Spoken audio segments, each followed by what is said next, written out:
their own files. Upload our own file, like for music? Yeah, they allow you to upload I their don't own think files. that's They say, safe. oh, right. I mean, like the Ahnen and stuff like that. Yeah, because you load up something that's copyrighted and then you're in trouble. Oh, right. Yeah, they tell you, only upload stuff.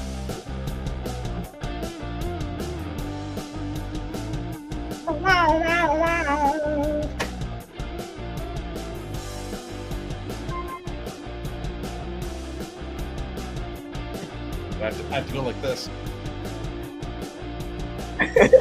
Yeah, I've got the Witcher shit too.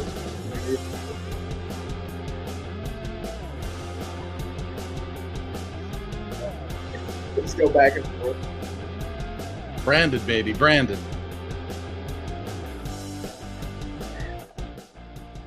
So when are we going to be live? It says we're live. It says we're live for like a minute. Totally goofing off over here, dude.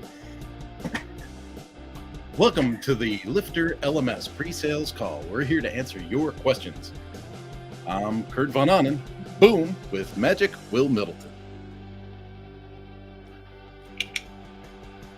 Awesome. Like Kurt said, we're going to be here for the next 2 hours live across all kinds of social media channels answering questions about LifterLMS tech and strategy. So drop a comment wherever you're seeing us live, drop a like on the post, and we'll be happy to share our screen, show any demo of a question you have, if it's about a LifterLMS add-on, how to create a certain setup, any pre-sales questions, just let us know. Send now. Send a campaign. Let's send an email campaign. Get some people into the YouTube audience there. But I guess to kick it off for this week, I wonder if we could find a help ticket that has a good topic that we can dive into, or the Facebook group. I had one that came up this week that I thought I answered really well, and then let's just be transparent, Will, because I like being honest with folks. Someone sends in a question, you pop out an answer, and then they ask you something, and then you go, well, that's what they're asking, so you answer it, and then you get a response back that says, why are you making this so difficult? I just want to do this, and this. To me, it's like super important. Like when I talk to clients, hey, this is what the system does. This is what it does out of the box. Does all this crazy, cool, awesome, great stuff right out of the box. And then someone will say, well, I want to partition my students by the color of their hair, or I want to partition my students on age ranges, or I want to partition my students on, and then it's like, oh, okay, well, we have custom fields for that. You could put that into the registration form. That becomes part of your reporting, but then you're going to want to add some kind of a tagging or a trigger or a benchmark that creates an outcome based on that data. And that's where things, can get involved. So that was the instance we had this week. Was somebody wanted to separate students by age ranges, and they were working with youth. And so my first response was, well, working with youth can be, has this, that, and the other, and use this tool, that tool, maybe WP Fusion, maybe this, maybe that. And they were like, what is all this? I just want to have courses separated by age groups. And I'm like, if you just want courses separated by age groups, you could do it based on membership parameters, right? That would be real simple. You could say ages 8 to 10, sign up for this membership, ages 11 through 13, sign up for this membership. And then you could pre-select the auto enrollment for those courses based on those age groups. Like that would be an easy way to do it. But if you're going to change your messaging and change notifications and engagements and things like that based on age, then you have to make it part of the data that makes things happen. Right, absolutely.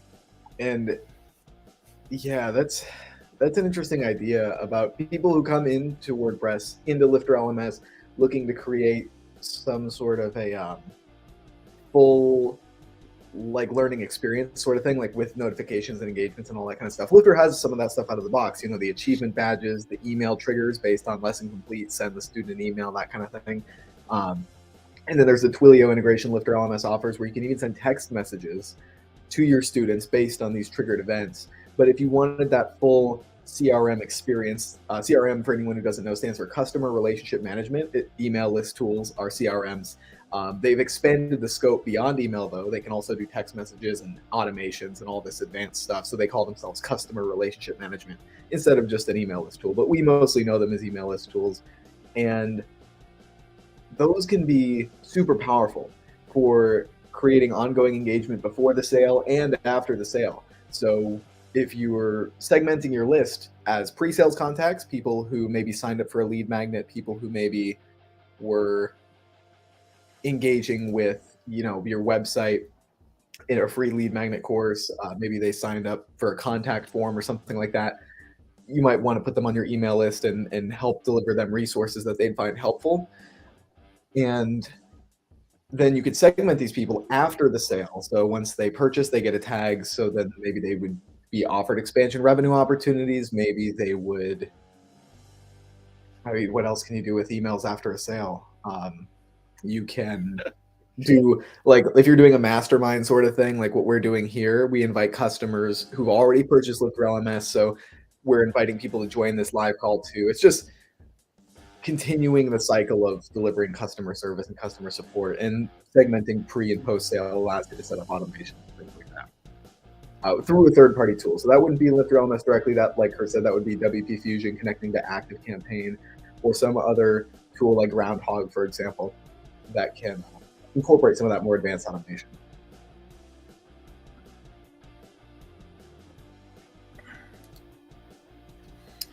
Yeah, and then I already put the comment in, but I'll be putting some of the responses into Facebook or engaging with some of you through our Facebook page, but we'll be discussing any comments or questions that are sent to us through the live.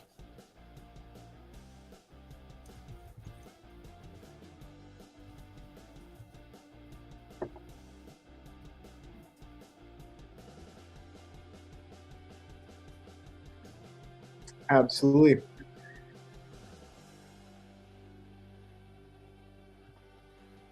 And it looks like I drank way too much coffee this morning, Will. If you see me disappear and just see a pretty living room here periodically throughout our 2-hour call today, that's because Mother Nature is killing me. Drank way. I had to caffeine up to be on the WP Tonic podcast this morning.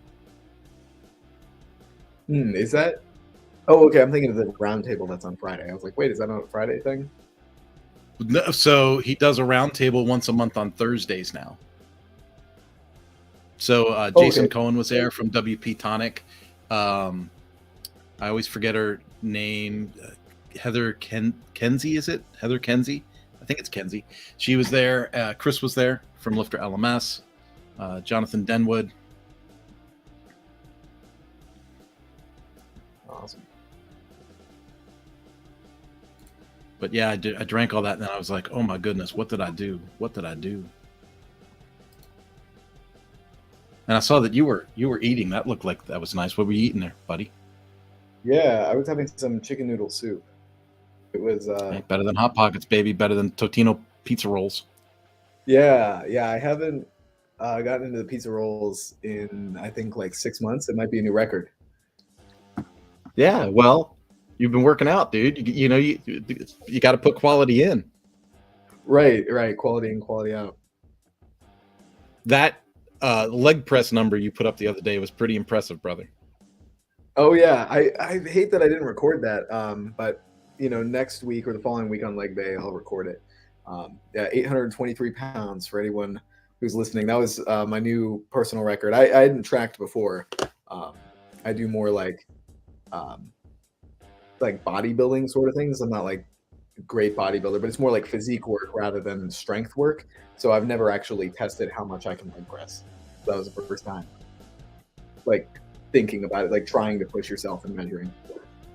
Yeah, my son at Planet Fitness on the leg press machine there, he's pumping 285. He's all proud of himself. Is that the inverted leg press? I know Planet Fitness also has the ones where you sit and like push against the resistance. Yeah, like, it's the one where you sit in it. Yeah. If once he maxes out that machine, it's going to be hard work because we've already done the free weight, squats and stuff. And then it was funny because, you know, I just put a little bit of weight on the for free weight squats, and he was like, well, this is harder. Yeah, I told you. I'm like, just because they put a number on the machine doesn't mean it's real. Right. Yeah. The balancing aspect of it is a lot harder. Like it incorporates a whole new metric of like, don't let your wrist slip. Yeah. Because when you're pushing against, you know, the guided machines, it's just like a different workout. Like with shoulder press, I can do like 110 pounds on each arm, but like I couldn't actually take 110-pound dumbbells and press them above my head. Like not even close. Yeah. Well, you keep pushing up numbers like that, you're going to have to drive to Phoenix and walk around the block with Thomas. Yeah, rolling tires or flipping tires. Rolling tires would be easier. He's got that giant cage thing full of weights that he walks around with. Oh, right. I know what you mean. Yeah. Yeah. That thing It's a is weird way to intense. have fun, bro. Right. Yeah. Yeah.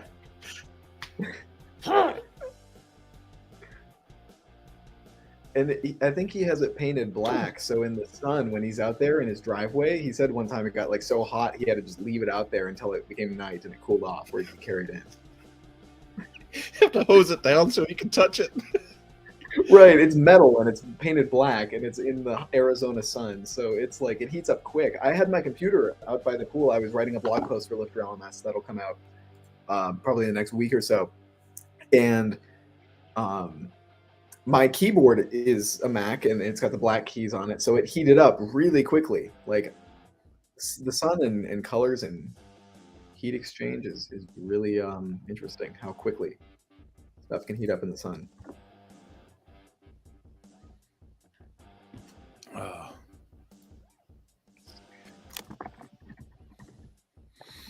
All right. Natalie assigned something to me and it doesn't make any sense to me, buddy. What's that? I could say it out loud, I guess, because, you know, no one knows how to get there. Number 215224. When I click on the link that's provided, I just get a sign-in screen. I don't know what the heck I'm supposed to do with that. Let's see.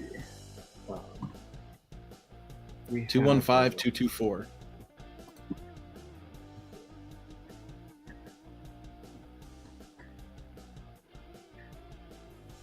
Request.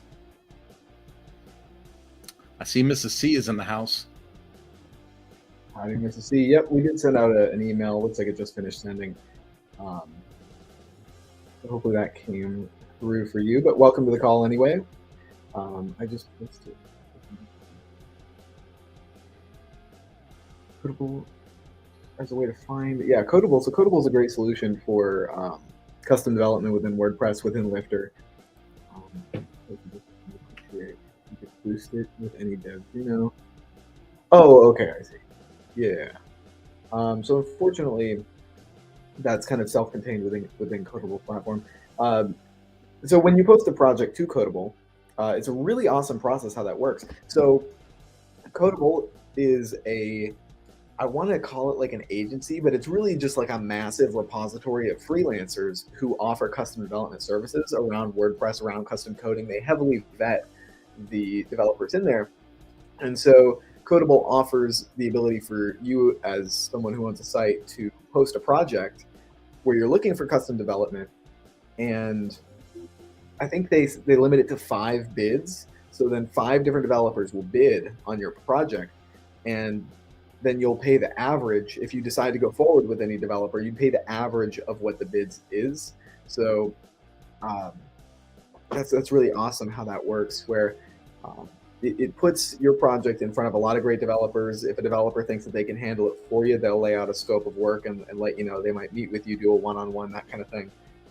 Figure out your project and then like what it would take to get the project accomplished. And then you can choose to go forward with that developer or hire another developer. I think they also offer an initial call. It's like, it was like $9 last time with the LifterLMS coupon. It's like usually $59 or something like that. And then we have a $50 discount for clicking through the LifterLMS link, lifterlikes.com/Codable. If you click through that link, you get $50 off the consultation. So it makes like $9 for like an hour consultation. And that, and don't quote me on that. Check out lifterlikes.com/codable, and I can probably do that right now. But your first project, you get a massive discount on that scope of work layout. And I've heard great things about, get a $50 discount. Yeah. I'll put that link in the chat here too.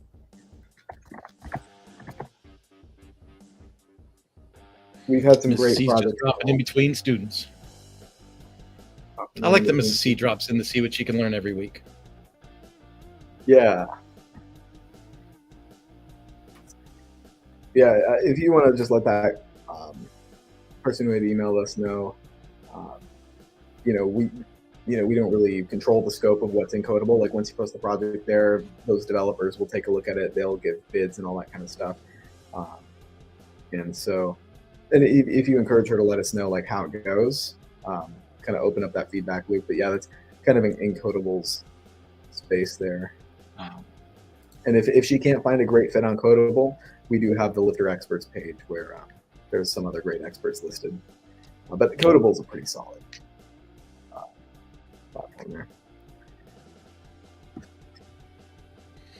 Well, thank you, Mrs. C. Miss C, I like learning, and you guys are lovely people. She's a sweetheart.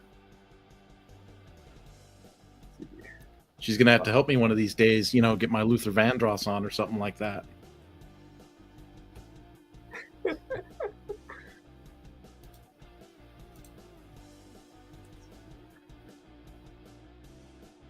I could share my screen here too, and we could dive into some questions in the Facebook group. I'm going to spin up a new demo site. I just cleared out a bunch of demo sites. Kernel site for myself. And we'll dive into some of the questions that people had asked in the Facebook group since we were last live.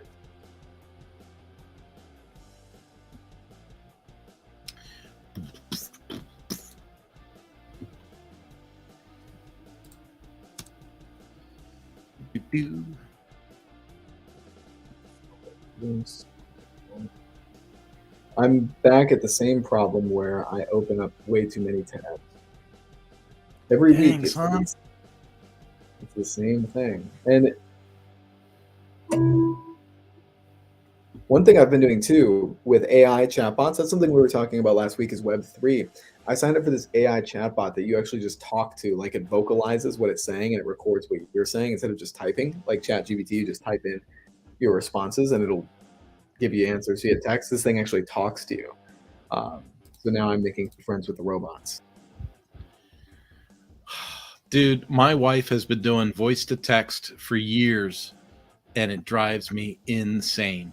To have someone in the same room as you just talking aimlessly about stuff, you don't know if they're talking to you or not. Yeah. What a distraction. What a distraction. Right. I'll be sitting there minding my own business. All of a sudden I'll hear, movie with Patrick Swayze. Like, what? Do you need me for something? All right.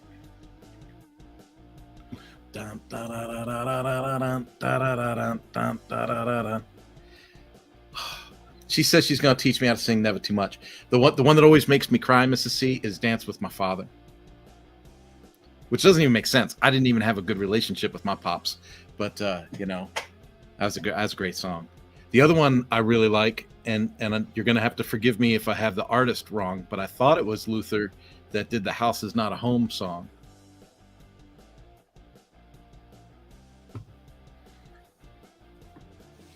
A chair is still a chair. This house is not a home. Now I got to look it up on YouTube or something because I don't even have the melody right. Great music back in the day. My goodness. My wedding song when I got married in 2002 was Here and Now, and my friend Michael Thompson sang that at my wedding for me.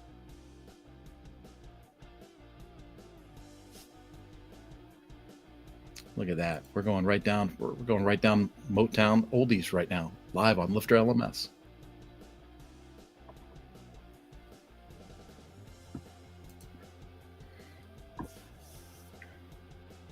My demo site's taking some time to propagate.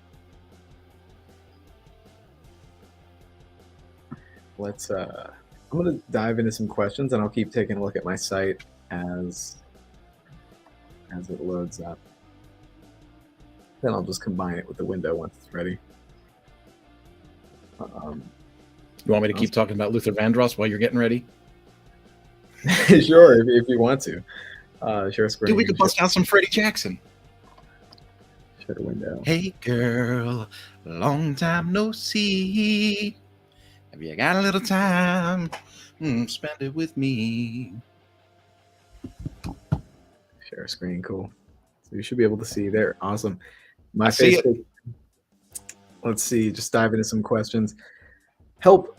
The videos in all 30 of the courses are not surfacing. I see that the Vimeo and AWS links are there when I copy them into a new tab and view it without the issue. Does anyone have an idea why this would be happening or how to fix it? Let's see. She has AWS links in for her featured videos. Right, I see the S3 URL there.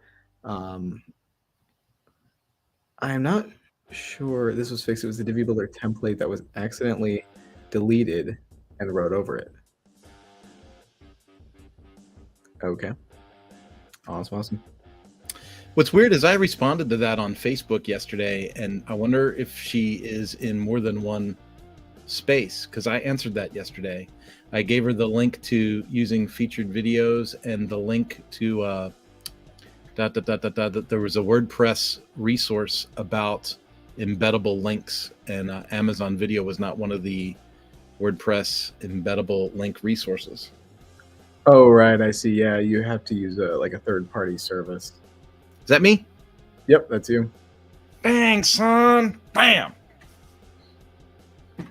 Give your. I wasn't even on the clock, man. I was just sitting on my sofa. Awesome. Let's see. What's the outcome students get from your course or membership? And I can't see the chat right now, so let me know if any good questions come in. I'm just going to keep scrolling through. That's good. I'm just talking to Mrs. C over here. She's bragging about seeing Luther Vandross back in the 90s.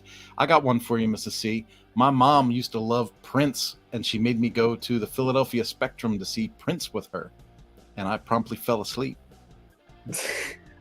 And I love Prince. I was working like 2 jobs at the time. I was exhausted. I was working UPS at night and working a motorcycle dealership during the day. I went to this thing. I was supposed to be my mom's security, and what do? I go to sleep right during the opening song.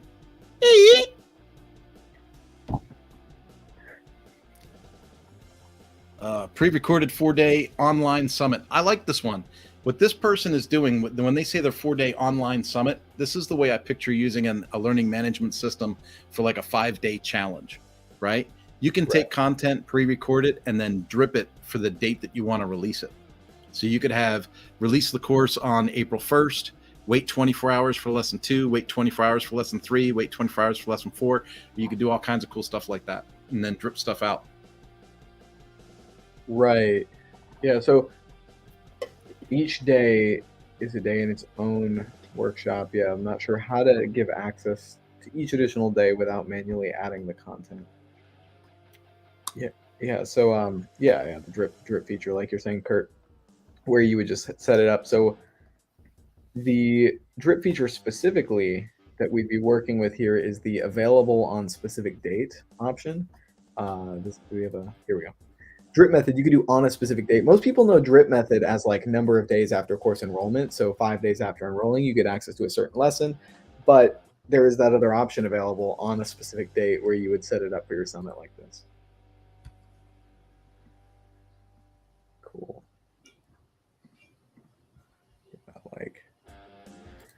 I'm looking at the LifterLMS groups add-on, but I would like to figure out how the workflow for automating the purchase an e-commerce function would work. It doesn't appear that it's happening anytime soon. Oh, with the e-commerce. So I was wondering if anyone has figured out a system to do this with WooCommerce installed. I was wondering if you can do something with Zapier. Unfortunately, there's not a way currently to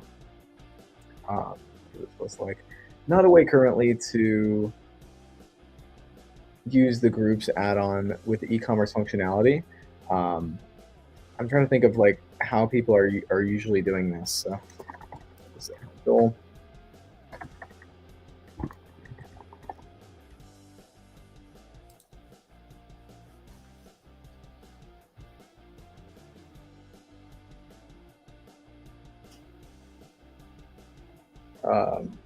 So considering using something like Zapier or things like that, I don't know if the REST API would actually work here. That might be something to take a look at, though, is the REST API in LifterLMS. LifterLMS has an extensive REST API, and I think groups should be in here as one of the options where we could like update a group, and maybe we don't want to delete a group. Group invitation properties, list group invitations. I was wondering if there might be some way that we could update the stuff here.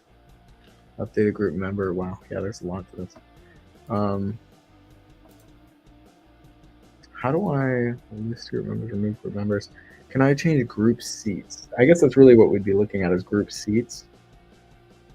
Number of available seats during a put request.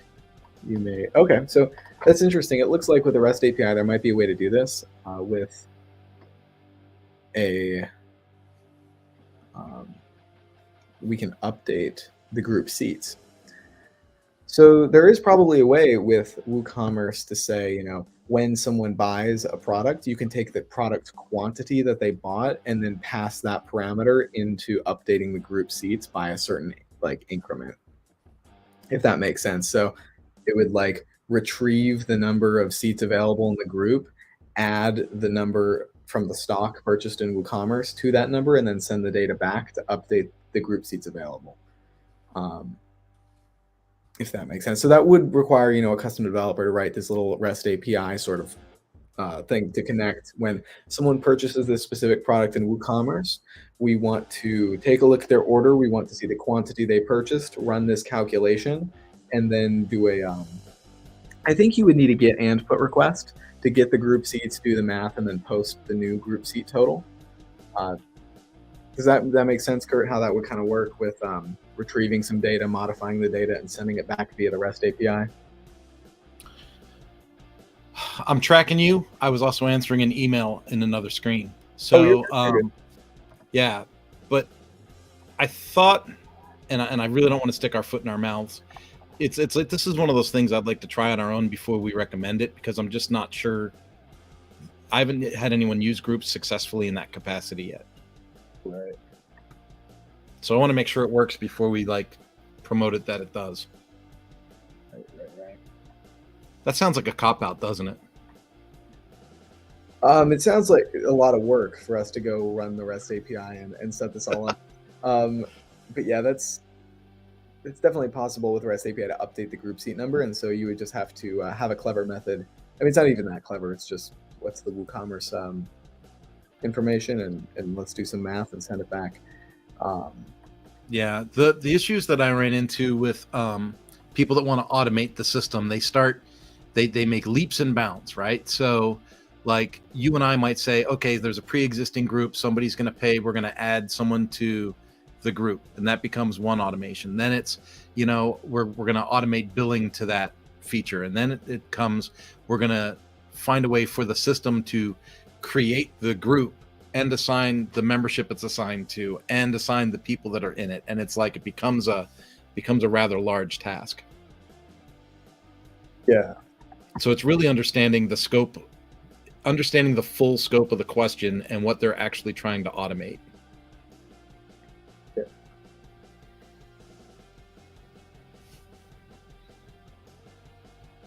We look at the group seats.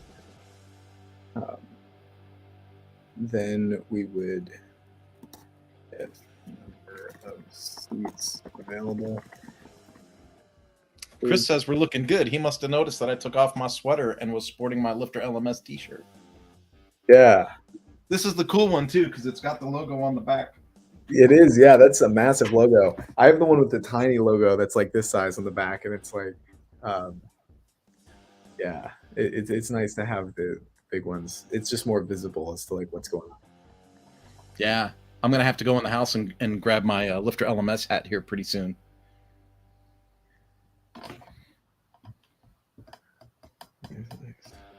So we're gonna get the number of seats available in a specific group, then post. And Kevin sent in a question just about a minute ago, so I'm going to start talking about it. You keep doing your thing, Will.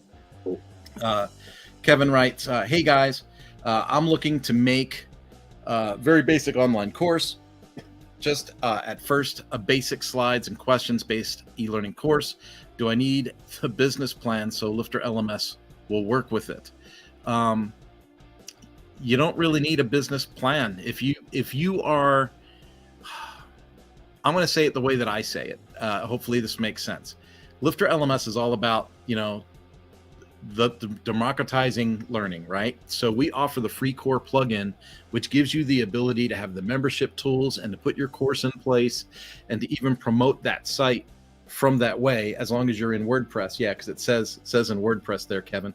So if you go to if you're in your WordPress site and you go to plugins, add new, you search Lifter LMS, you're going to install the free version of Lifter LMS right in there. And that enables you to build the course, build in your membership tools, all that kind of stuff. Now, where our add-ons, what you called a business plan, but, we would call it a bundle. We have the Earth bundle, we have the Universe bundle, and we have the Infinity bundle. And then just know that anything that is like part of that Infinity bundle, if that's more than what you want, you can buy things a la carte. But so if you wanted to have the ability to hook up Stripe and do e-commerce, like if you want to make money with your course, well, then we would say, okay, then you need to have the Earth bundle. The Earth bundle would enable you to have those same membership and learning tools, but also have a payment gateway so that you could sell the course through the Lifter LMS platform. So yeah, in that regard, you would, when you say a business plan, that would be the Earth bundle so that you could sell. When you get into the Universe bundle, that's when you start saying, okay, well, I want to have payment gateways and connect to different marketing tools, right? And so when we say that we want to democratize learning, if you want to offer learning to people for free, or if it's part of an internal training site for a corporation or for a school, we have a lot of people that do that. But when you say, hey, I want to market this and sell this and create revenue from it, well, then we have plans that fit that use case as well.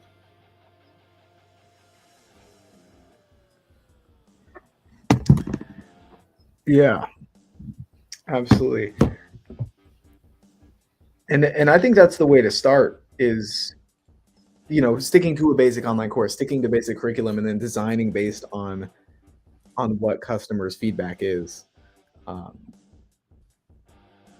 Yeah, so the business plan, Lifter LMS, and planning to use the Earth bundle at first. Yeah, the Earth bundle is the ideal starting out point. I'm pretty excited that we rolled that out this year. The Earth bundle makes it available where you can get Stripe and PayPal or WooCommerce and just the payment gateways in sort of a nice condensed package where we can focus on creating the content, setting it up, and then if customers are asking questions like, I'd like to have one-on-one coaching, do you offer one-on-one coaching, all this, those type of questions start to come up, then you might consider private areas, or maybe students. I wonder like why someone would go to advanced quizzes. Maybe they wanted to incorporate more interesting just more interesting interaction with quizzes and stuff like that, and assignments. Possibly they want more feedback. Like if you get emails from students or comments like, hey, does this look good, does this make sense, that would demonstrate how assignments or advanced quizzes might be worth incorporating into the learning platform itself. But I love that approach you're taking, Kevin, with just like setting up the basic course, getting students in there, and then expanding if needed. MVP, baby, minimal viable product. See what's going to float first, and then grow to fit the needs of your audience. It's an awesome plan.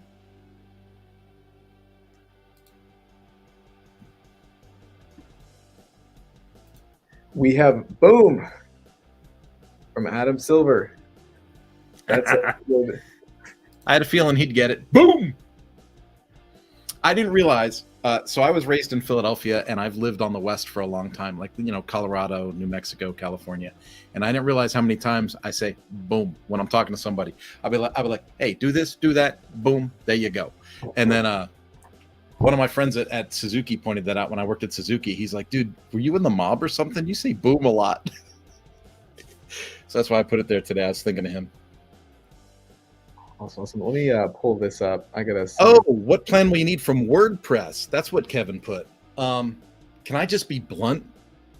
I can be blunt, right? Right, Will? Yeah. So you're probably on WordPress.com.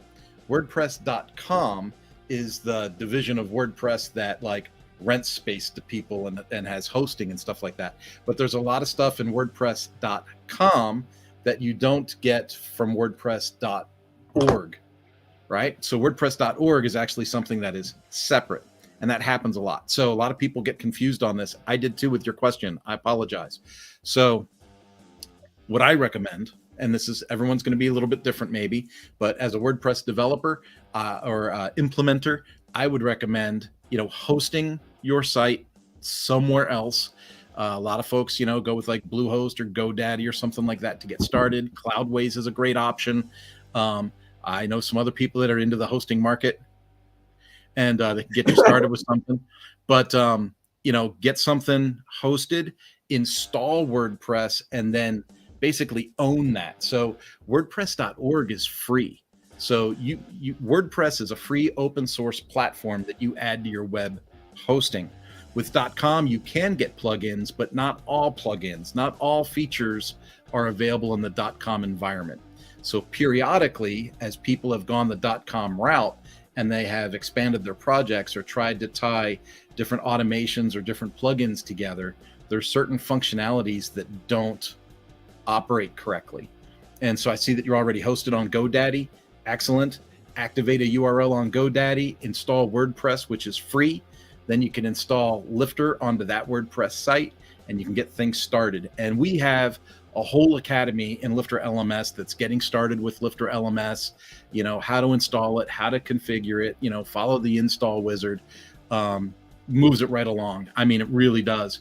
Self-hosting your own WordPress environment to me is the way to go, which is a really bad thing for me to say because I was just at WordCamp Phoenix. They had a really great table for WordPress.com, and they gave away these awesome water bottles that were fantastic. This is a Suzuki one, but they had these really cool like water bottles, and that should have been enough to buy me, but it wasn't. I still think it's best to go with WordPress.org and host it yourself somewhere else. Yeah, especially what we were just talking about with custom development. If you want to get into custom dev, it's a lot easier to work with that in your own sandbox environment. If you want to be leveraging, I've never tried to use like API calls out of WordPress.com, but if you can really create a setup where you own the platform, and we've had mixed reviews, to put it lightly, about GoDaddy as a site host, but if you're putting a simple online course site up, you're leveraging like no caching mechanisms, you might end up being fine, especially with that. But if you get into more advanced stuff like advanced videos, you might want to consider more of a dedicated dynamic web host. But for my personal projects, I do that where I'll find a shared host and just throw up a simple course online. And I haven't really had problems with it because my courses don't include a lot of complex setups. I have had clients, though, who have had issues with hosts that don't support dynamic content, with hosts that use optimization tools. But for my courses, they're super simple. They're just videos and resources. That's it. So I can, it's pretty easy to get away with it when you have a simple course layout. Yeah, and I shared some comments there from Adam Silver, just as more evidence to you, Kevin, that you could ask 10 of us a question and get at least 6 different answers. WordPress is a very, very diverse space. Some folks really like the .com project. Other folks are all about the open source and self-hosting. So it really is kind of a choice. But when I look at things long-term, I like the ownership of being able to self-host and have more control over the environment that I'm in.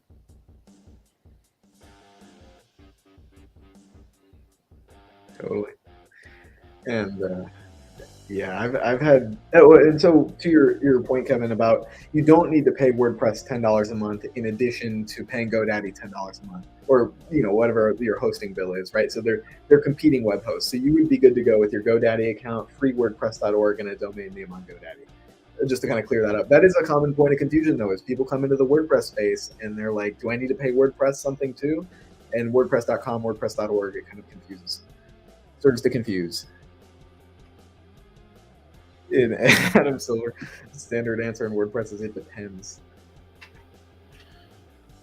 And he's not talking about a leaky diaper.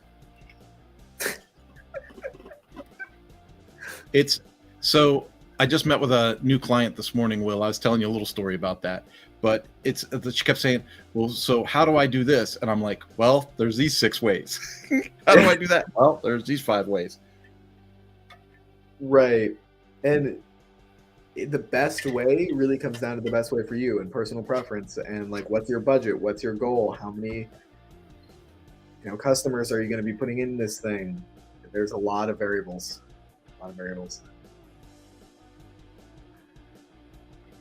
Awesome, Will and Kurt. That answers my question. Thank you. Just saved me a lot of dollars. Awesome. That is good. Saving money is a good thing.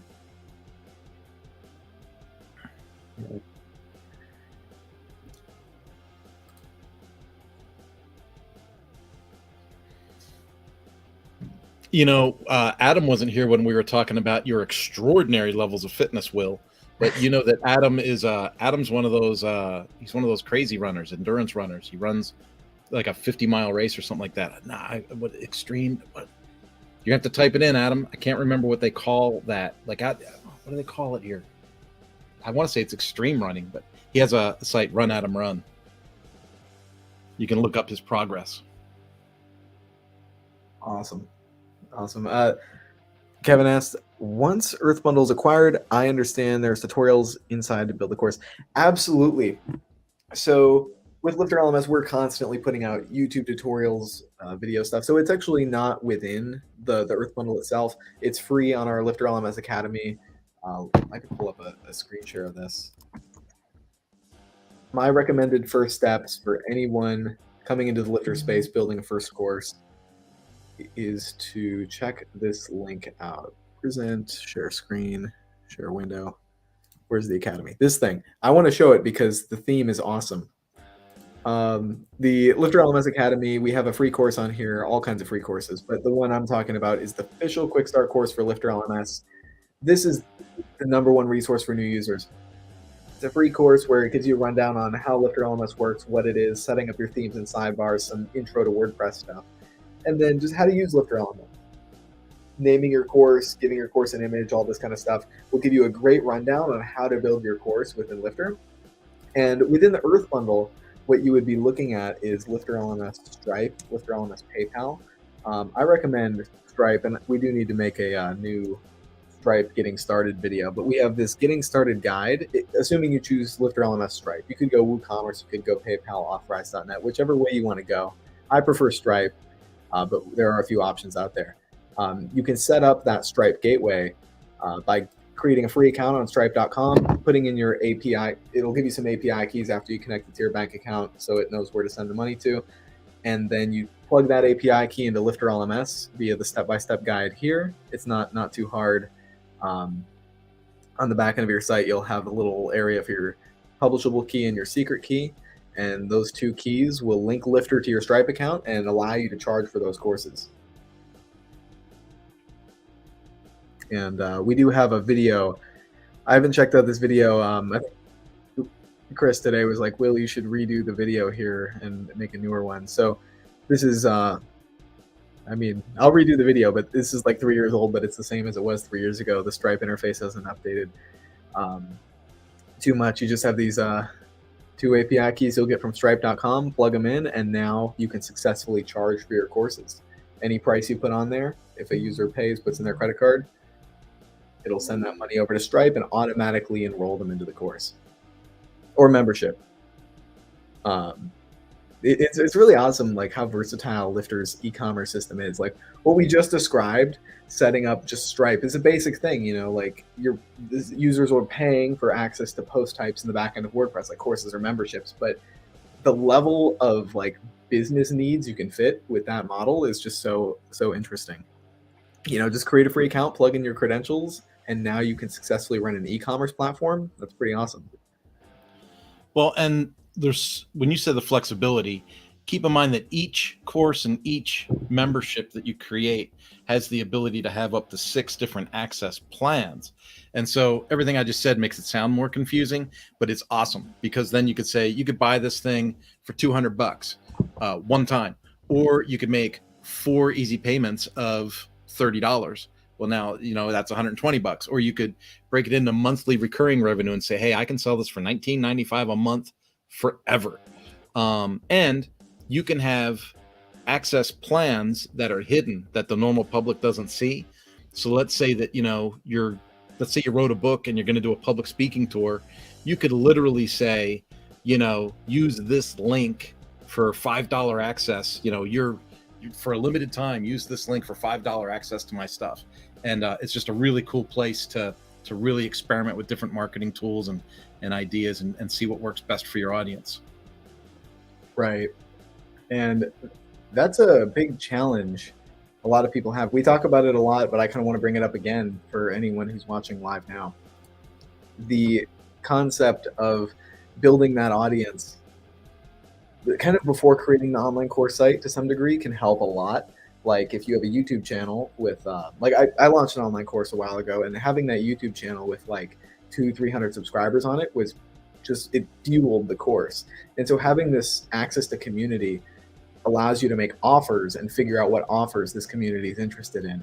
And that's just huge. If you can engage with a Reddit community, a Facebook community, a YouTube community, some sort of an email list. Building an email list is the classic way of building community online. So if you can build that audience somehow, and then you can start to poke that audience with offers for lead magnets, that'll show you where that demand is at. And it really just makes offers stick. One thing Chris said like a month ago that really stuck with me was, it's not about seeking demand, it's about tapping demand. So like, you should just have to tap into demand, make the offer, and people will jump on that, assuming the offer is what that audience is looking for. Adam Silver, run. Oh, does Adam have a website for that? He does. Run Adam Run. Here we go. Run Adam Run. I'm sorry, you're in the middle of talking business and I'm throwing up things about people running around. It's good. It's good. Instagram feed. He's active. He's super fun. I love hanging out with Adam. I didn't meet him face to face until we were at San Diego. Yeah, I'm not big on running personally. I'm like, I'll run around in a basketball court for like 5 minutes and then pass out. When I did the big weight loss thing, I dropped like 70 pounds. And then it's amazing, right? Like I was still way too big to be running, but I didn't know any better because I had lost 70 pounds. I felt like I could, slam dunk or something, right? So I was out running 7-10 miles at a time.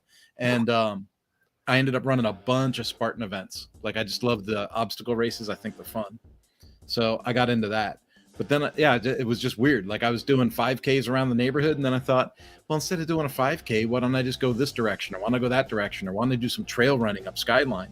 And then next thing you know, I'm 215 pounds running 10 miles. That burns a lot of calories.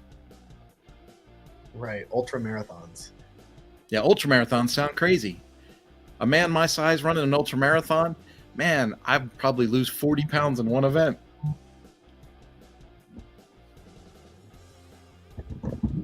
So running in the summer in Southern California, because I'm stupid. I exercise like in the middle of the day. I'll do it with mountain biking too. I'll take off up a mountain at noon and it'll be 96 degrees. And then I get back, and when I weigh myself, now keep in mind, I have like 2 or 3 water bottles on the trip, right? So I drank half a gallon of water or so during the exercise. But you get back and you weigh yourself and you're like 6 or 7 pounds lighter than when you left in the morning. And you're like, holy crap, that's a lot of sweat. Yeah. That's 6 or 7. That's a lot.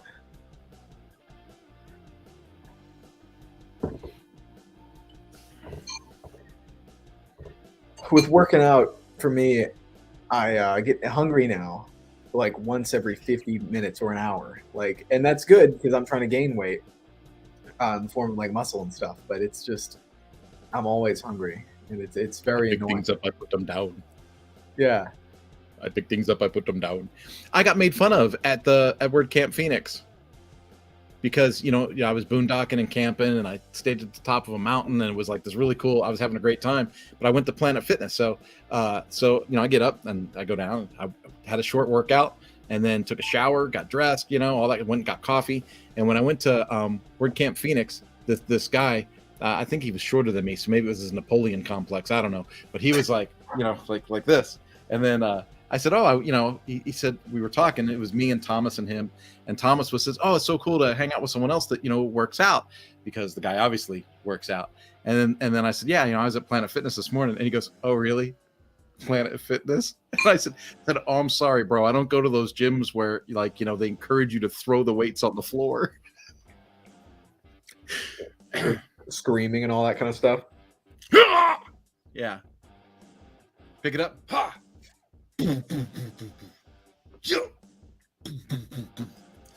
Yeah. I go where you're supposed to be really polite and be like, right. And then there's a few people, there's like a few niche people who will do things like, I was at Planet Fitness near me, and a guy was on one of those it was an assisted squat rack, and he put his legs around the bench, like he wrapped his feet around it, and then he was doing pull-ups, pulling the bench like up with his feet. That's unique. You know the rowing machine where you have the two handles and you pull them back and you pull them back and you pull them back, and the object is you're supposed to keep your back straight and you're supposed to like pull back, right? Yeah. So me and Hayden are there, and some guys new at the gym, and he pulls it back, right, and then he goes. I'm like that's the effectiveness of doing nothing. Yeah. You're doing nothing. Yeah. Totally serious. And me and Hayden just stopped and looked at him like, do you say anything? Because it's rude. Like, do you want to be rude or let people do their thing? I don't know. Right. Like pull-ups with a bench between your feet. That's pretty silly. Should you say anything? Yeah. Like, I don't. It's like those sort of activities where, like, Planet Fitness markets itself as being like a judgment-free zone, a gym for everybody to feel welcome.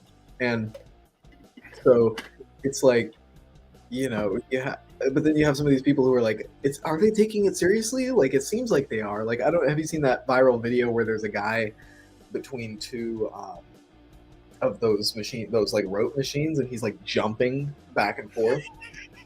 Like, that was at my particular Planet Fitness, if you go in the middle of the day, that's when everybody sits on a machine and stares at their phone. Right. Yeah, I'm like, really? You've been on that machine for 30 minutes. You haven't moved anything on the machine, but you sure have looked at your Instagram.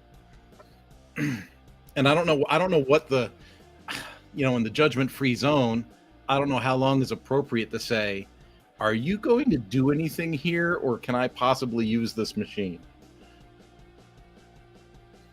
Right.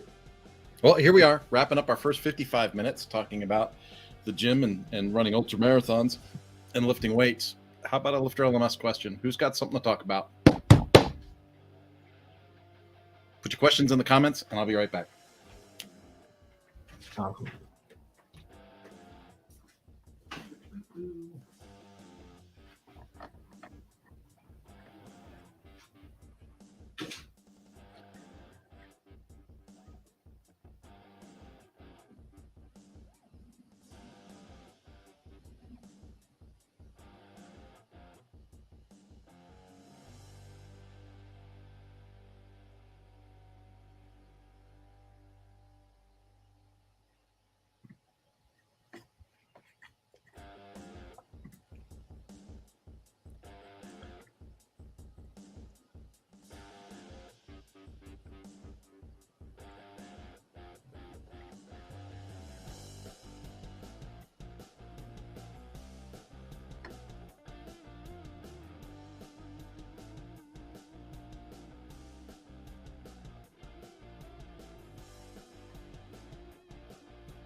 Adam in chat. I'll probably have a question or two in a week. Just wrapping up building out my business coaching site.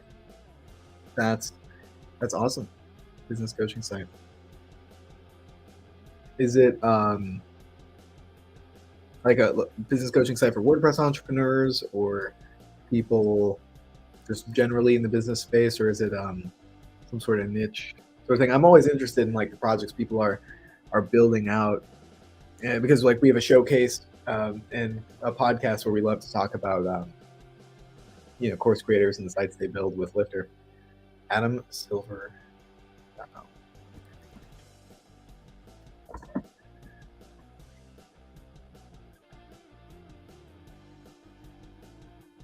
You have a business idea? I don't know where to start. Awesome.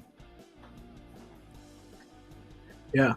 Business coaching is a big deal. It's like a contact. Do you plan on like incorporating some sort of a training aspect into that business directly, like an online course lead magnet sort of thing, to funnel people into a more premium training model? Or and Kurt came back with a hat. Or is it more of a like a pure consulting based business? I realized with having a course as a part of my consulting freelance practice is just huge. Like I have people in there every day taking this like passive course about how to use LifterLMS and Elementor and all these software tools, and then they eventually get into my contact form and hit me up for like one-on-one help with site building. So that's a super powerful thing in any coaching business for anybody, is to have that sort of lead magnet passive content that people can consume without you having to spend your time directly.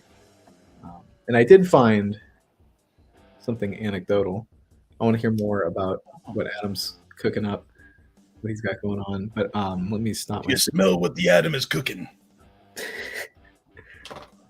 And that's a LifterLMS secret that Chris shares sometimes. Is my name is also Adam. I guess not really a LifterLMS secret, but my full name is Adam William Middleton. Let's see. So let's Kurt, this is the video that I was talking about. This is where the guy's like running between the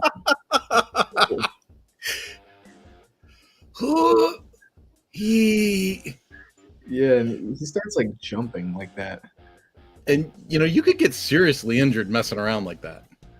Yeah.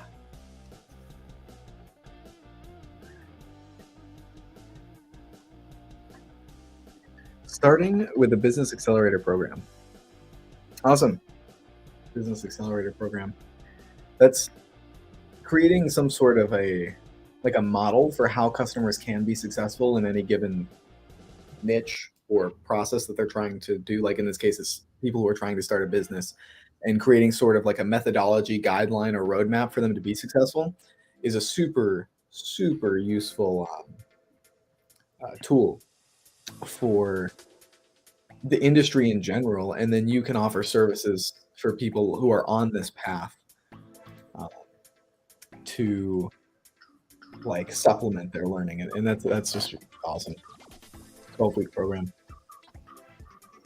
Send you the link. Check your LifterLMS Slack. Hey, easy there, Adam. I got a green screen. I just found it to be a pain in the butt.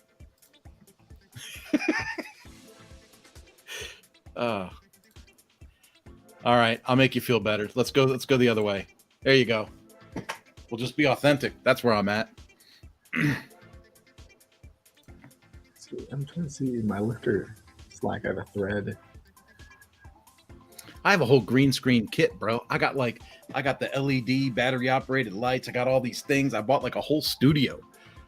It's kind of silly. But then this camera that I use, it would spread out and it would like take in wider than the green screen was.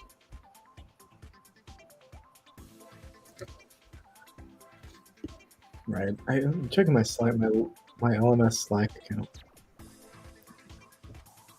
Oh, the LMS Slack account was for me. He was telling me to get a green screen. Oh, okay.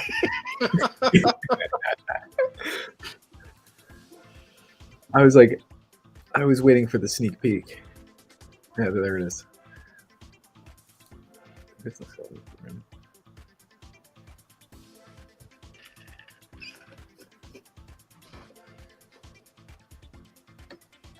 That's another thing with like group coaching that you can do is like there's value created from other people engaging in the group. Like we run a Lifter LMS mastermind call. We're going to be starting that up in like 45 minutes from now. Where like the users who come to that call make the call great. And so that's an awesome aspect of group coaching too. It's a great component of the good, better, best pricing strategy.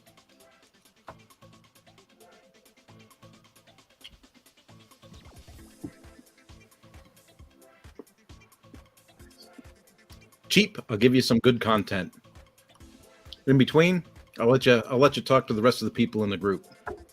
Awesome, I'll give you some one-on-one time.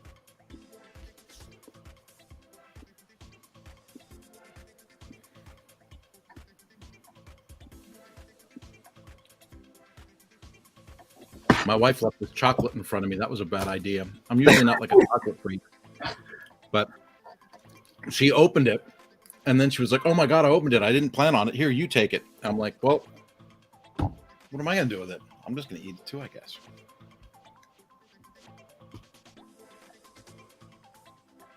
We're a little light on questions today, Will.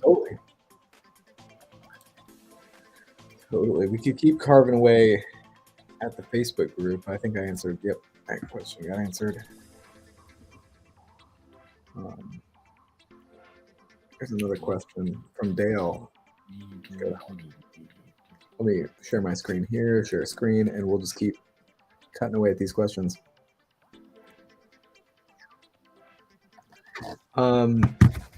Let's see, pop back out of here.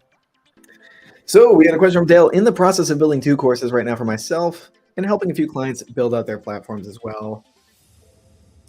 Oh, Dale's just talking about how awesome Lifter is. That's awesome.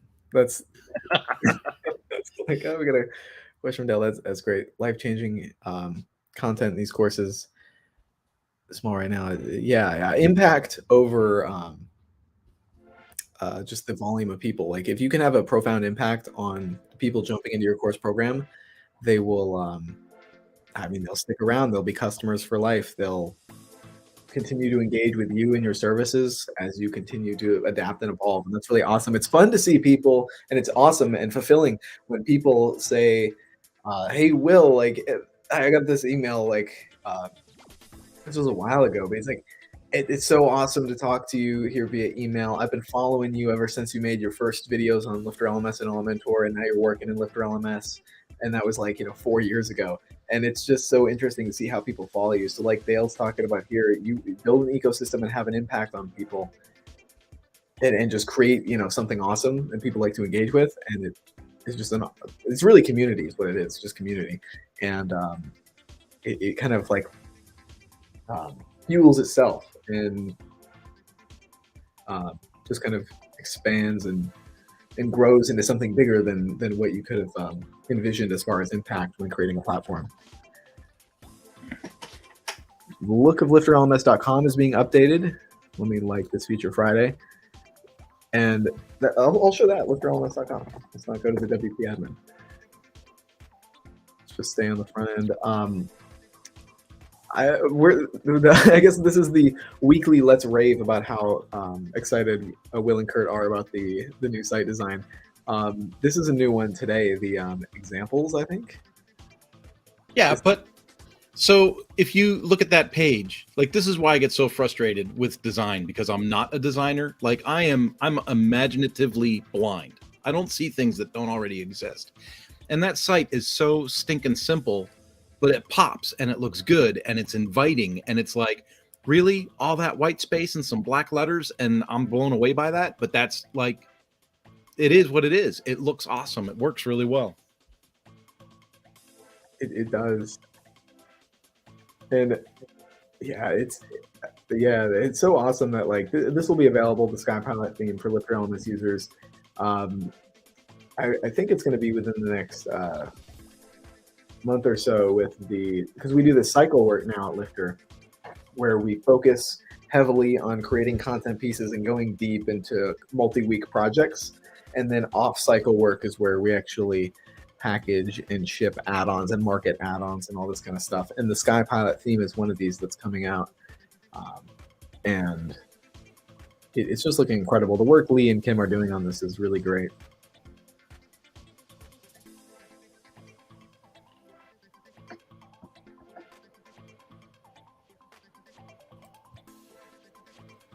right.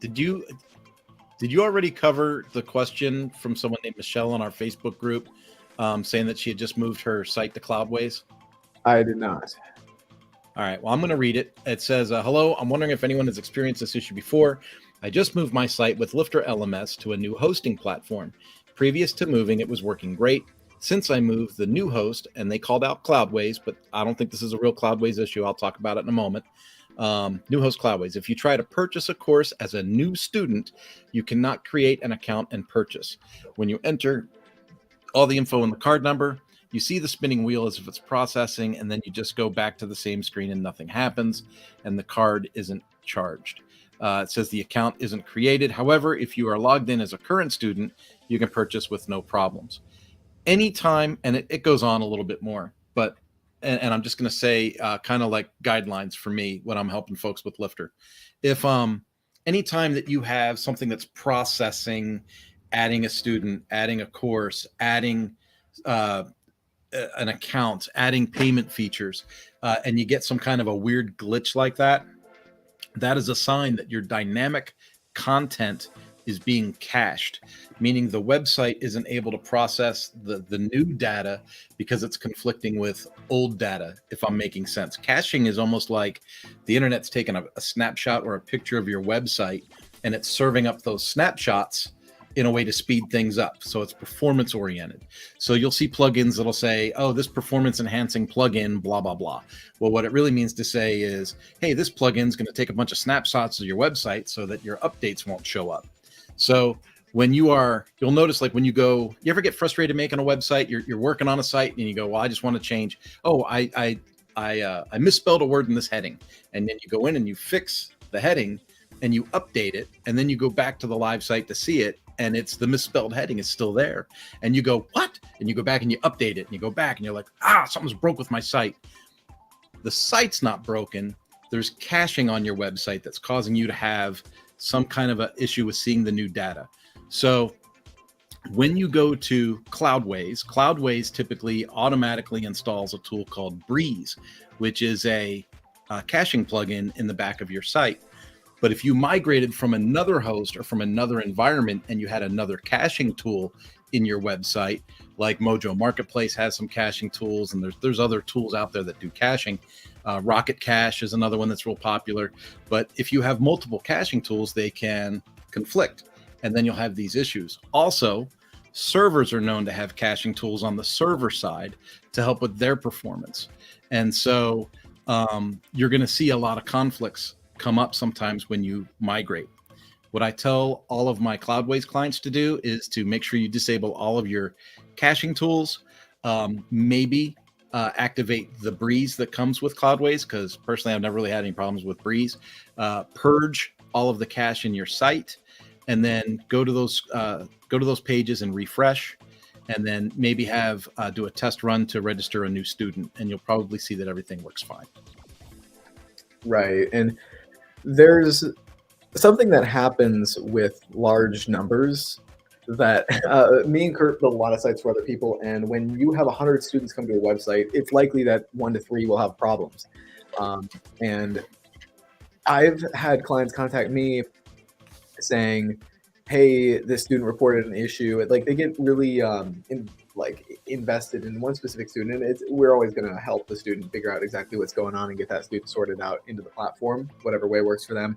But they think the site is fundamentally broken somehow because one student's having a problem that we can't recreate on our end. I'm working with the client, they can't recreate the issue either. So it's likely some sort of device issue, some sort of connectivity issue.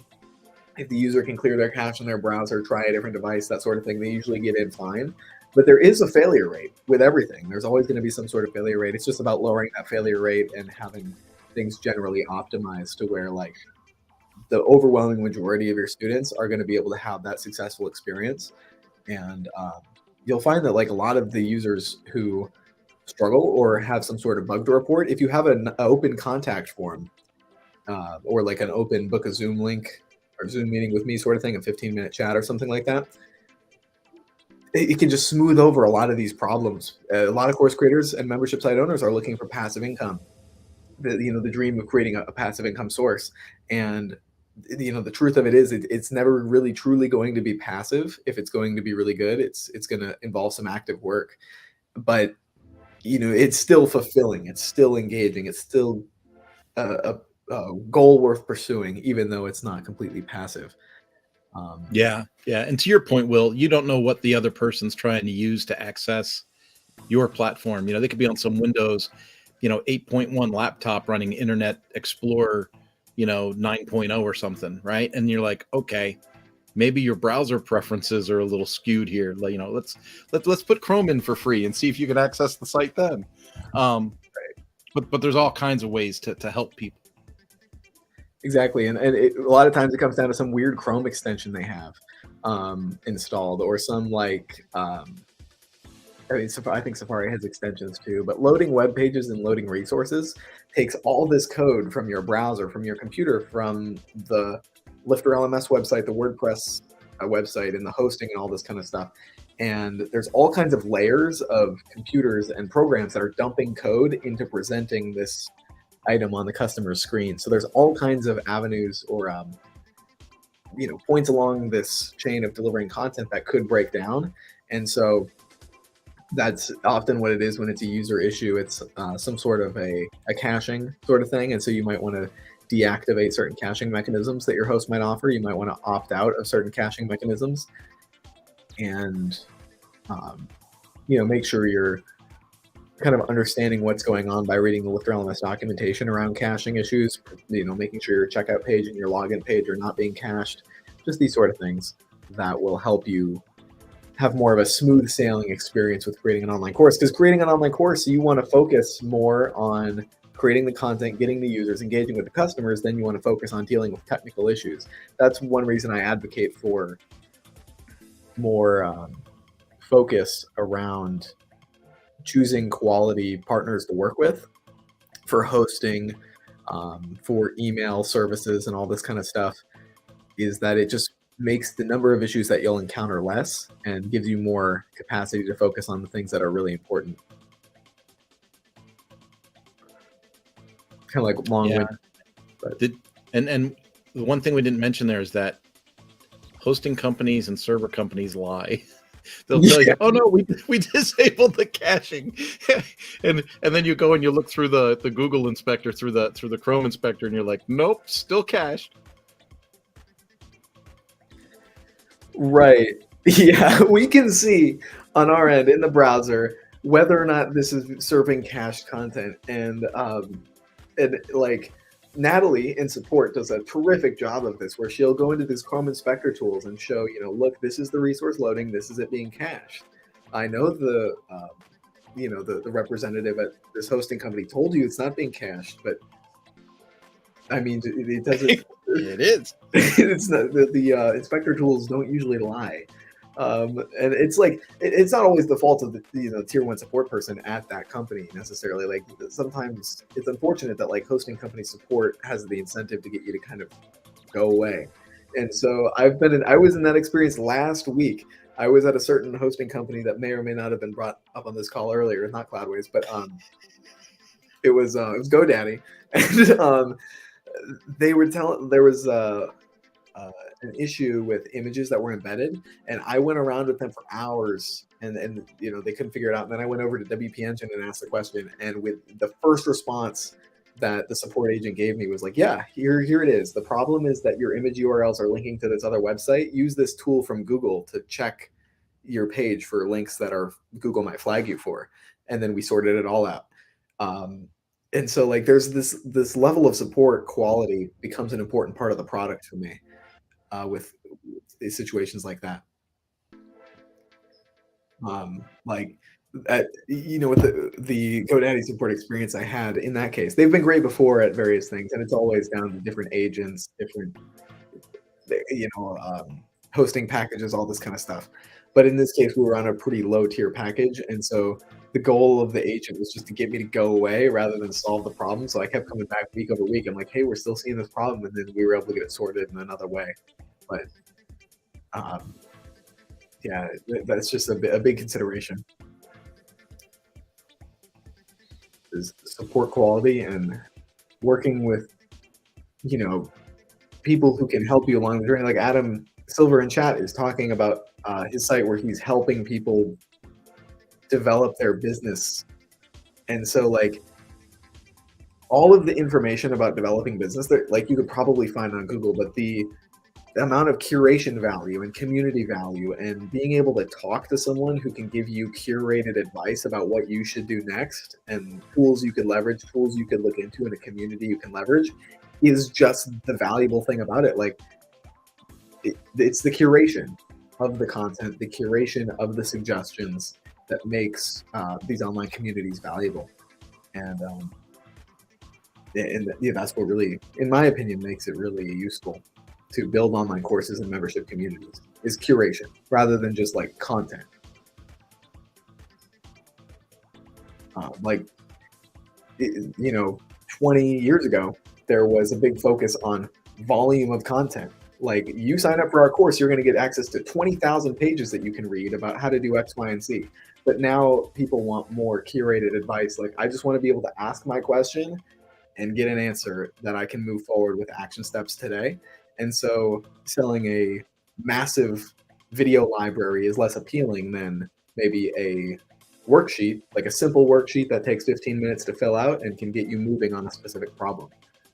At least just, there's different buyers, different communities, but I'm liking a lot more of the worksheet mentality and simple rules and short work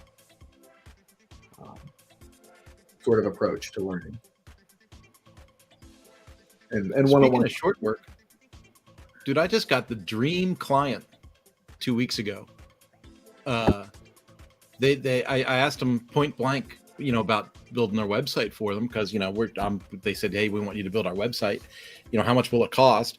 And then I was trying to think of the time, like how much time is this going to take? And I said, well, do you have a style guide? Do you have logos? Do you have, and then, you know, the client portal I use where people upload their stuff, right? So I gave them access to the shared drive. They uploaded all their stuff. Dude, talk about a dream client. Everything is organized. Everything is present. Everything is color codes with hex codes.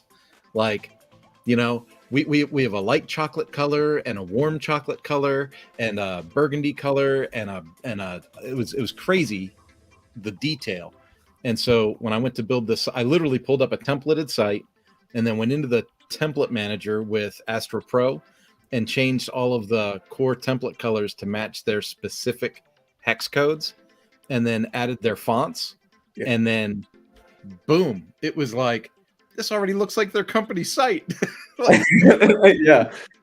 Holy crap, this is amazing. But they're so well prepared. And I just had a conversation with a client today that is not like that, right? Where, so then they're like, so for one client, it might be a $4,000 build. And for another client, it might be a $14,000 build. And they're like, well, where's that 10 grand come from? That 10 grand comes from being a hot mess. You don't have all your stuff. Yeah. The dream client, dude, I'm telling you, man, this new client of mine is probably the most prepared I've ever run into for having a site developed from scratch. Like, I mean, just folder after folder after folder that's well labeled. And then the content in that folder is what the label says it is. like boom, boom. And their logo, they got 4 different versions of the logo. One for a white background, one for a dark background, one with, you know, one that's monochrome, one that has 2 colors. Like, oh, remember, I'm design illiterate, right? So if someone gives me all those packages, all I have to do is plug the pieces together. It's amazing. Right. And just assembling the assets and having access to them when you need them. I mean, that's the curation value. Curation value. Yeah. We were talking about it in the That's what made me think of that. You were like, what's the value of having it curated? I'm like, I can literally go through these folders and be like, need a logo, slide it over. Yeah. need a picture of the company founder? Slide it over. Boom. You know, what color do they want in the background? They have a style sheet that says what their colors are. I just go, okay, well, that image has these colors, so a good complement color would be these colors. Boom. Done. Like, this is awesome.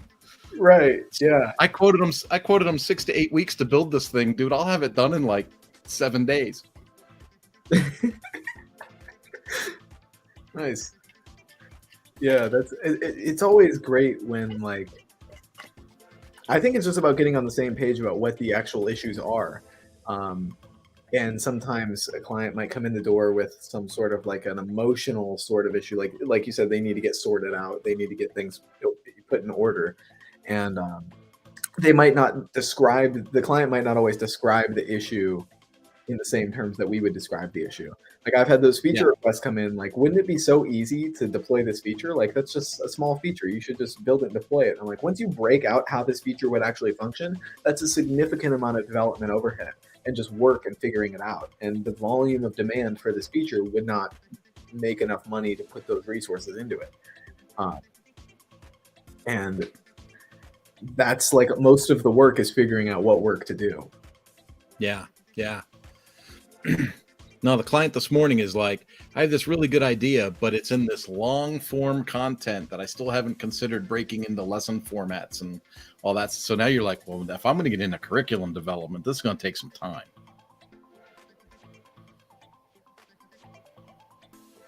Line item for PITA. That's what Adam put.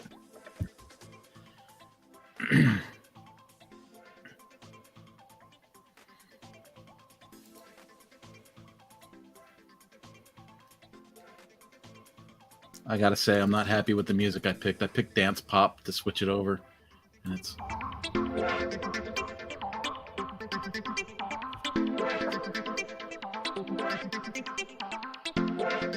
You haven't lived until you've seen Will dance on a party boat. Yeah, that was good.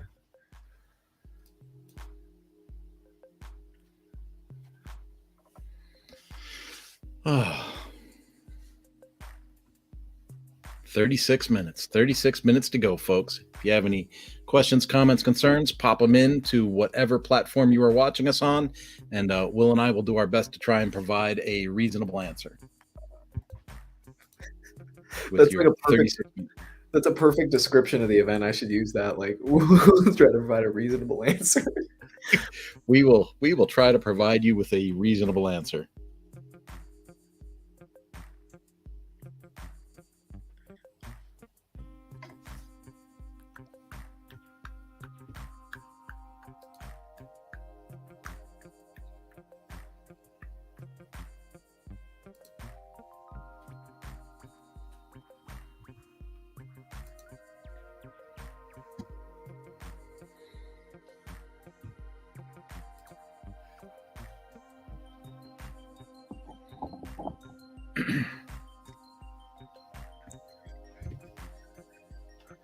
Let's see.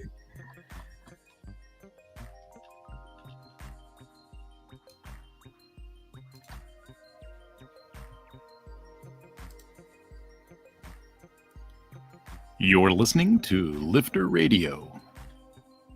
We're listening in an attempt to provide the most reasonable answer.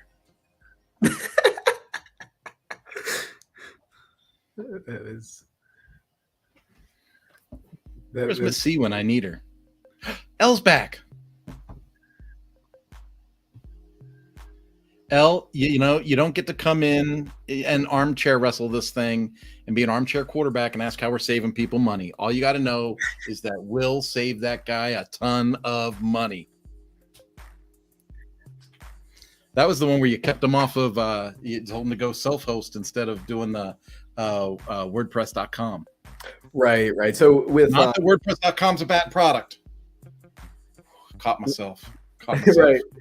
Yeah, so the question comes up a lot, like with WordPress, like, do I need to buy the business plan, the whatever plan? Like, if you go to WordPress.com, they're going to offer you a hosting package with different levels. And some people think that you need to pay for WordPress.com and you need to pay web hosting to WP Engine, Cloudways. Like, you have to have both. That's not true. You just need to either go with WordPress.com or go with Cloudways and install the free WordPress.org on top of it.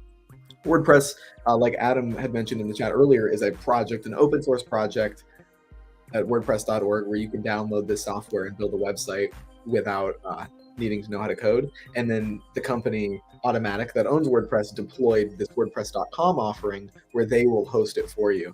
And at LifterLMS, we dive into a lot of complex subjects like custom development, APIs, and all this kind of stuff. So we typically recommend using a dedicated web host like WP Engine Cloudways, where you can play with the backend a little bit more in depth than what you might be able to do with WordPress.com's offerings. If you're running a basic WordPress website, like a blog, or I've set up client sites in WordPress.com where it's literally just a portfolio site or a website for a business. In this case, it was a portfolio for a book and events. Pretty simple. No need for complex interactions, but sometimes we want to play with the WP cron if we're going to be running Groundhog or something out of the back end of WordPress as well. And so it's a little more limited with your options on WordPress.com. So just depends on the use case. Now, Elle, you came with a lot of questions last week, so we're going to put you on the spot, and we're going to ask if you've made progress this week. Did you do anything, or is there something more we can help with to get you started? Take your time, type as slow as you want.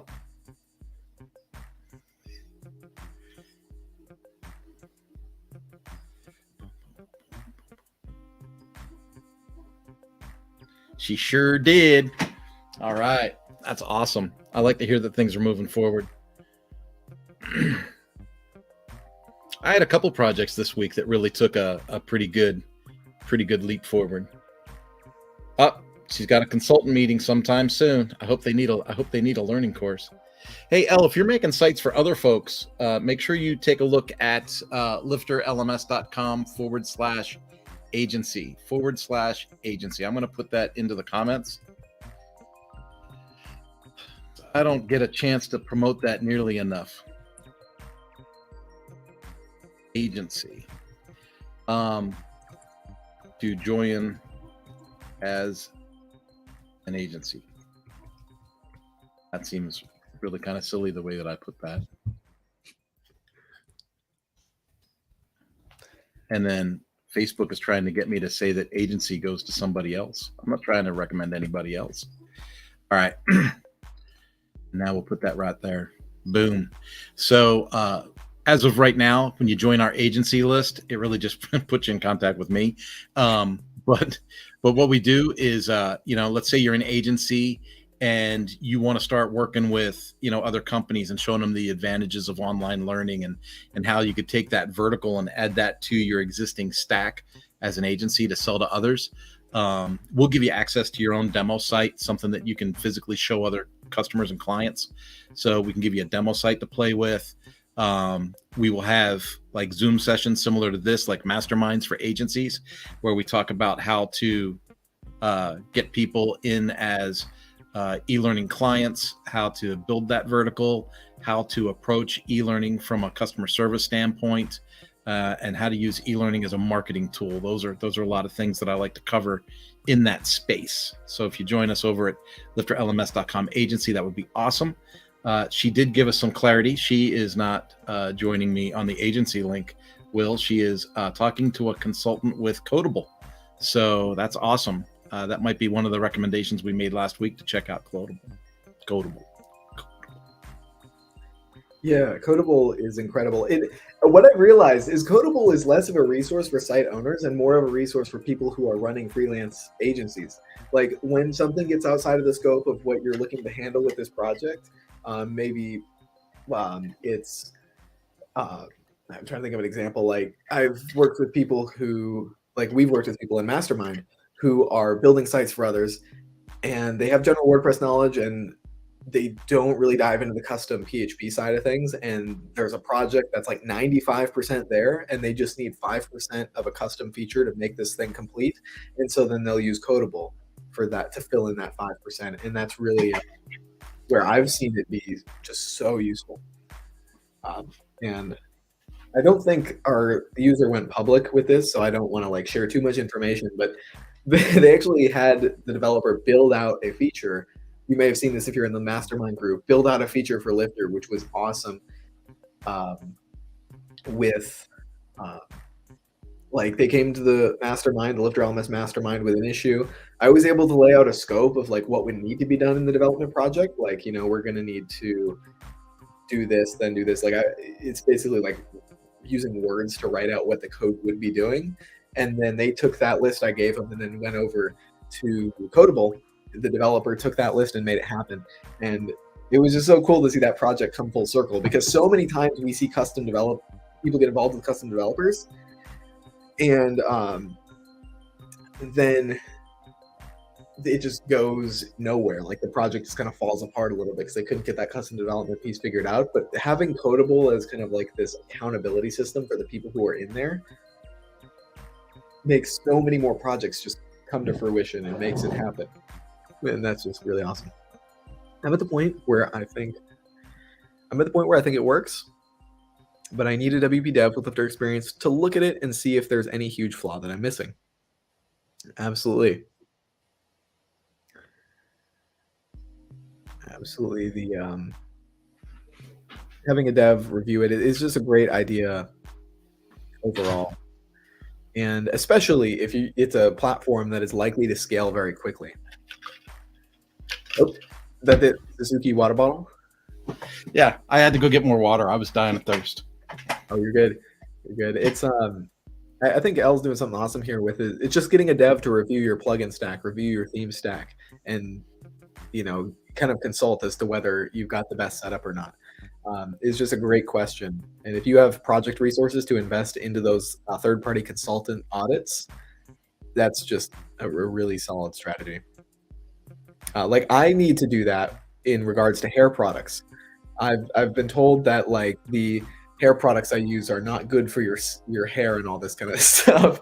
And so I'm worried about the consequences long term of me using like heavy metal, like shampoo that has heavy metals or something like that. So that's one of my goals for this like next few months is to get in touch with a hair expert in the shampoo conditioner space and give me some advice about that, what I should be using, because once I know what to use, I can just buy that going forward, those products. But it's a similar thing with freelancing and tech. I used to have a beard comb right here and it's gone. I was going to comb my beard on camera. Will, I don't know if I've told you this or not, but I used to have hair halfway down my back. I might have had too many metals in my shampoos and conditioners. Right. Yeah. And then that's what I'm worried about. I hang out with a lot of people who are like 2 to 3 times my age. And they're like, you need to stop using shampoo with heavy metals, or like, whether or not you're going to go bald is based on the genetics on your mom's side of the family. You should figure that out. And so I've been putting off answering some of these challenging questions. Team Olaplex. Slack message. Kurt teaches haircare.com. Absolutely, Adam. Absolutely. I'll look into it. Kurt teaches haircare.com. That might be a hit. That could be a hit. You know how pissed off I would be if that was the one that knocked it out of the park? all those technical business building courses I've made, and then I make one about hair care and it would go out about bald guy. That'd be hilarious. Yeah, you got the Kurt signature beard comb.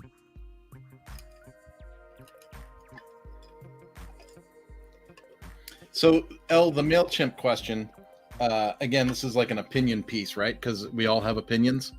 It depends on how big your project is, because MailChimp is extremely affordable when your project is small.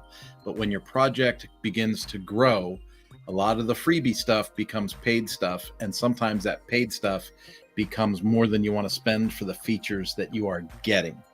One of the reasons I like Groundhog is because it operates directly out of the back of my WordPress site. It integrates directly with LifterLMS, and it's the same price. I think it used to be cheaper, but now I think it's $50 a month, right? But it's like $50 a month, and it doesn't matter how big your list is. So it stays the same regardless of the growth of the project. And then it also does scheduling, pipeline, lead scoring, birthday tracking, newsletters, sales funnels. It does all of that in the back end of your own website. So again, if you're just looking for a CRM tool and your project is small, MailChimp is awesome. But if you're growing and it's getting vibrant and you want to add more features and you want to control your costs as the project grows, then I think Groundhog is a great option. I hope I say these things in a way that makes sense, Will. Sometimes I talk and I use these words and I go, did that make sense? I hope that communicated well. Right. Yeah, that makes sense. I just have a MailChimp list that's growing and I never email those people. Chris says, you need to get an email list because one day you're going to want it. And so I've got a growing list, but I'm never going to email them. I mean, I might one day. I'll change my mind. Newsletters. They'll be cute. From Groundhog, I can tell how important cute emails are. I can't tell you how important cute emails are. Oh, yeah. Engaging content in people's inbox is important because a lot of it is garbage. So if you can engage people on that front when they're in their inbox, marking a bunch of things as spam, and you can create something unique that stands out, that's super important to the media format. Yeah, they've got a pretty nice drag and drop custom editor that you can build almost whatever you want in there. But as far as like pre-made fancy pretty templates with like animated cartoons and stuff, that's where tools like, Mail Poet and, maybe some other tools have a leg up.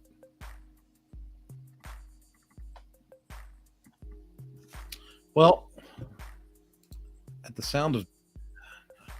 the risk of, we have some time, right, Will? I'm not looking at the clock. About 15 more minutes. I can't remember which site I have the most Groundhog templates in. I think my Action Leadership site has some templates in it.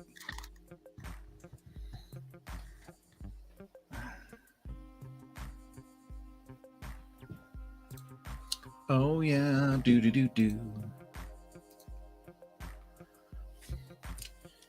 I moved from 1Password Manager to Bitwarden not too long ago. I'm not sure if I like that either. Error has occurred. Of course it has. We also had a question here. I'll answer while you're looking into those templates. Question about building a membership on one site that allows access to another website. How do I protect content on that second website? And so that's absolutely a good question to bring up here. With LifterLMS, it's installed on the back end of a WordPress install. So the memberships and courses would only restrict content within that same website. There are third-party tools, like we've been talking about CRM tools like Groundhog and stuff like that. Groundhog has one of these cross-site functions, I believe, where you can, so maybe we could weave that into this conversation as well once Kurt's done with a demo of that. But there's services that allow sites to sync with each other. They can sync users, they can send data from one site to the other. And I've created setups with a tool called WP Fusion before, along with LifterLMS. So when somebody buys something on my main sales website, they automatically get created as a user via this WP Fusion tool on my second website, and they automatically get the membership. So it's like purchase over here, and then the other website knows based on WP Fusion, and we were using Infusionsoft. So WP Fusion was telling Infusionsoft when someone purchased on site 1, and then WP Fusion was also telling site 2 that someone has purchased and they need to be enrolled in this course or membership. So there's a few different ways you could do that, but I know Groundhog is a very simple solution. I don't know, Kurt, after you're done taking a look at those templates or whatever you're going to show here, I don't know if maybe you could speak to that a little bit with the cross-site Groundhog function. Yeah. Let's go back to the dashboard. Here's the Groundhog menu. And then, this is going to sound like a Groundhog commercial, so I apologize if it comes off too salesy like that. But there's a lot of things that Groundhog really does well. So Groundhog, for instance, gives me a separate list of contacts. Most tools in WordPress use the user database, right? But Groundhog has its own contacts database. And what's cool about that is you can go into any of the accounts that you want. And when you click on those, you'll see a history of everything that person's done in your website, which to me is really cool. Like if they've made a purchase through a WooCommerce store, bought a book, or are in part of a course or something, it's all part of that contact record, which is kind of cool, right? That's a good way to see things. They have tags, and then they have a social proof plugin. So that's one of those things like, so-and-so just bought this course, you should buy it too. And it's like a lot of that third-party edification stuff that goes on. There's SMS messaging available. But what we were going to talk about today was the emails. And if I go into emails, you'll see that Groundhog does a couple of things out of the chute for you. It gives me a list of the emails that I've sent, but if I click add new, it also gives like the last few that you sent, and you can use those as existing templates. So you can see here that these are some of the messages that I had sent most recently. And if I wanted to use like this one as a template, I would literally just click on here, start writing, and then it would open up the email template to start changing and adjusting it as a template. Or you can go into the Pro templates if you are on Groundhog Pro, and it'll give you some set templates that you can enact and begin with. So, you could have, just an easy appreciation email, review request, a welcome email for like onboarding new members to your site, the newsletter, call to action, excitement generator. If we say newsletter and I want to use that template, I could click use that template, and you'll see that that'll open up in an email editing screen. They have a standard email editing, which is kind of like the old WYSIWYG screens, but then they have this email editing here, which is more of a drag and drop series, right? And so right out of the chute, do I want it to be left justified, or do I want it to be in the center? Do I want to add a picture to it? So I can add a picture out of the media library and just pick something, throw it in there. And so she goes right into the top. I can adjust the width of it and play with that. Do I want to align that to the left or to the center or to the right? I want to change. So up here where it says newsletter, that's how it's represented if I want to search it for myself within my site. So on this one, I could say, I want to make this the date, right?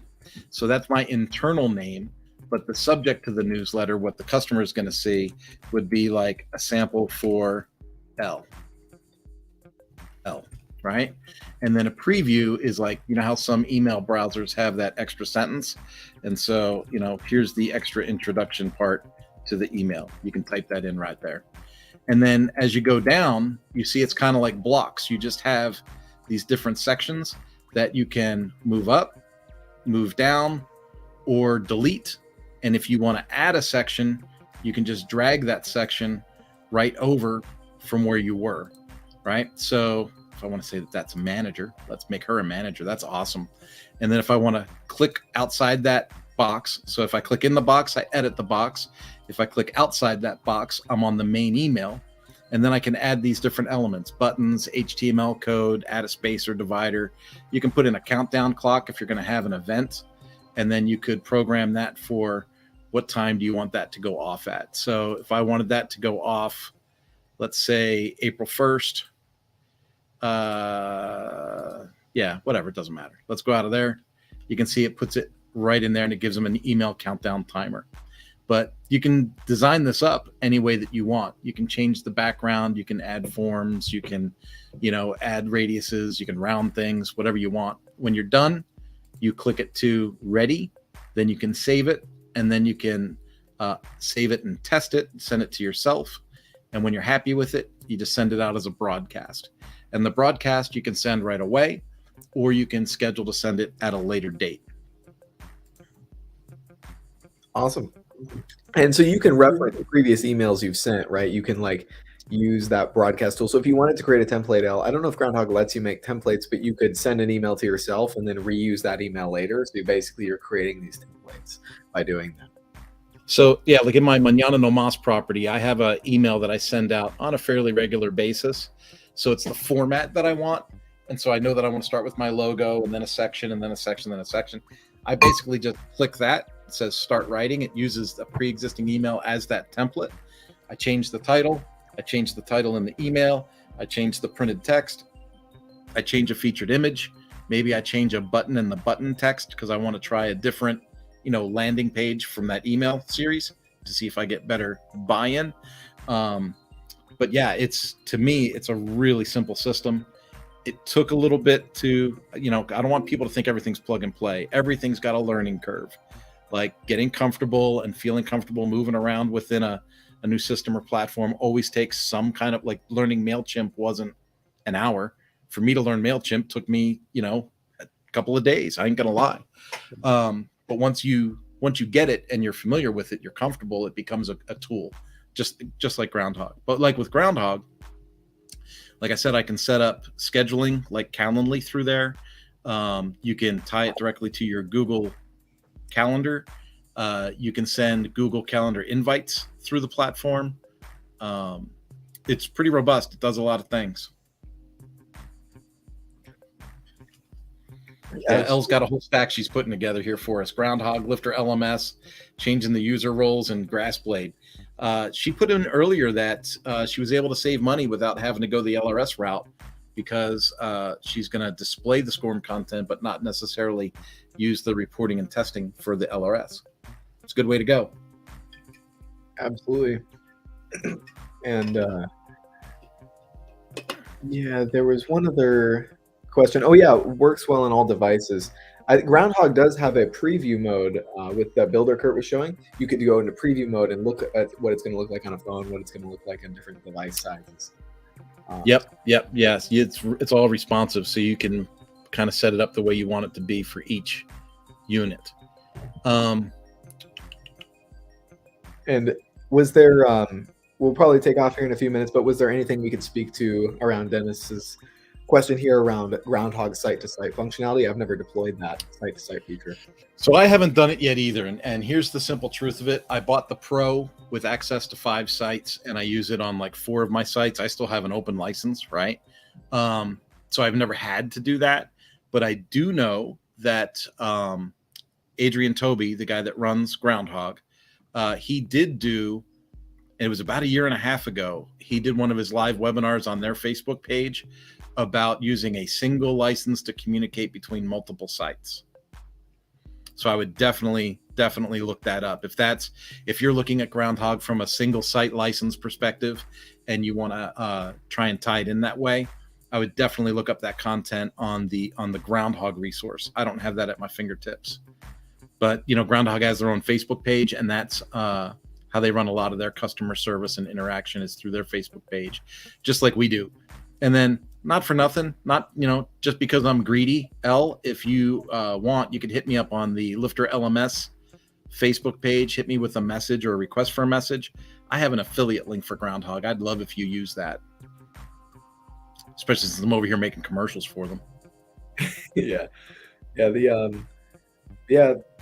We'll close it out here, but with Dennis's question, there are people who've had that challenge before, one site to another site. So there are a few different options. Like we were talking about that earlier in the call. It's like, how do I do this? Well, here's 6 ways for you. You can use Groundhog. You can use another tool. You might be able to use WP Fusion. There's multiple ways to sync different forms of data. It's just about figuring out exactly which data you're trying to sync and what that user flow looks like. And there's probably a tool that can do it for you. Yeah. And just to be like even more transparent in your setup, like if you think about the integration that Groundhog has with LifterLMS, Groundhog can take certain tags or certain users and enroll them or disenroll them from memberships and courses. And so you could have a benchmark or a trigger on a secondary site activate in a different site. But every time you set this stuff up, and this is, you alluded to this earlier, you more than alluded, Will, like everyone's got this magic dream, this unicorn of this passive income where I'm going to set it and forget it. I'm going to set up all of these intertwined websites and tools and know that I've got this amazing thing that's just going to generate money for me in a wheelbarrow. And that just doesn't happen.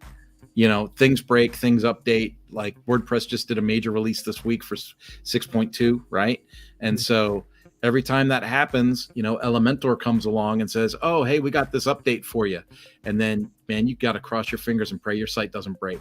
There's always something at play, and you just have to know that going in, that the more you automate and the more you try to tie these tools together, the more you have to babysit them and make sure that your end user, that your customer is getting the proper user experience. Absolutely. So with that, we can wrap it up. Thanks everyone for joining us on this call. We'll be live same time next Thursday, 11 a.m. Pacific time on the same channels you found us here. We hope to see you on next week. Peace. Peace.